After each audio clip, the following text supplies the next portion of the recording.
হাই বন্ধু বান্ধৱীসকল আপোনালোকে চাই আছে আসাম টেক সাপোৰ্ট। আজি আমি আলোচনা কৰিম HSLC এক্সামৰ বিষয়ে। আপোনালোকে নিশ্চয় নিউজত দেখা পাইছে যে HSLC এক্সামৰ ৰিজাল্ট লৈ বহুতে অসন্তুষ্টি প্ৰকাশ কৰিছে, কিয়নো বহুতে নিজৰ আশামতে মাৰ্ক পোৱা নাই আৰু কিছুমানে ফেইল কৰিছে। সেয়ে চৰকাৰে আৰু সেৱাই সেইসকল ছাত্ৰ ছাত্ৰীৰ বাবে এটা বিশেষ সুবিধা লৈ আহিছে। এতিয়া সেইসকল ছাত্ৰ ছাত্ৰীয়ে আকৌ এক্সাম দিব পাৰিব।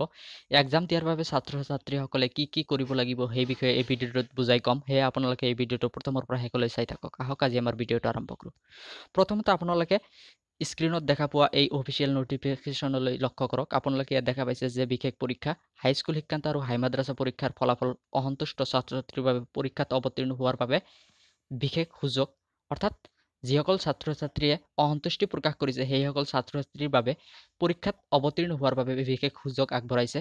ইয়াৰ তলতে দেখা পাইছে বিশেষ পৰীক্ষাত অৱতীৰ্ণ হ'বলগীয়া পৰীক্ষাৰ্থীসকলে 6খন প্ৰশ্নকাকতৰ তাত্ত্বিক অংশৰ বাবে পৰীক্ষাত অৱতীৰ্ণ হ'ব লাগিব। অৰ্থাৎ যিসকল ছাত্ৰ ছাত্ৰীয়ে এই পৰীক্ষা দিব বিচাৰি আছে সেইসকল ছাত্ৰ ছাত্ৰীয়ে 6খন বিষয়ৰ থিয়ৰী পৰীক্ষাহে দিব লাগিব, প্ৰেক্টিকেল পৰীক্ষা দিব নালাগে।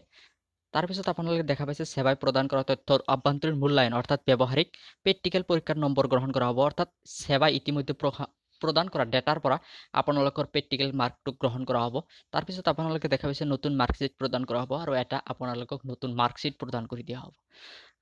আপোনালোকে বাওঁফালে দেখা পাইছে আবেদনৰ বাবে ৱেবছাইট, অৰ্থাৎ আপুনি আকৌ পৰীক্ষা দিয়াৰ বাবে কেনেকৈ এপ্লাই কৰিব সেইটোৰ বাবে আপোনালোকক এটা ৱেবছাইট দি দিয়া হৈছে। আপোনালোকে এই sevaonline.org এই ৱেবছাইটৰ জৰিয়তে আপোনালোকে আকৌ পৰীক্ষা দিয়াৰ বাবে এপ্লাই কৰিব পাৰিব।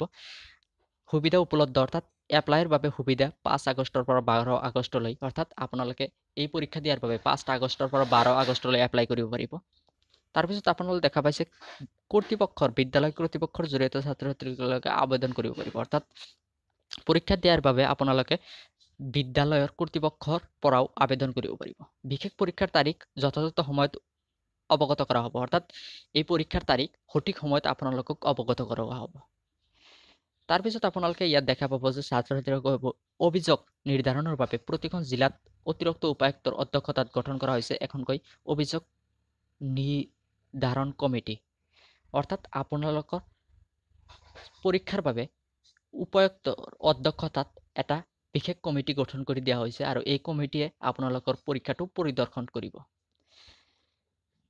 পৰীক্ষা দিয়াৰ বাবে কেনেকৈ আবেদন কৰিব লাগে সেই ভিডিঅ'টো লাগে যদি তেতিয়াহ'লে আপোনালোকে কমেণ্ট কৰি জনাব।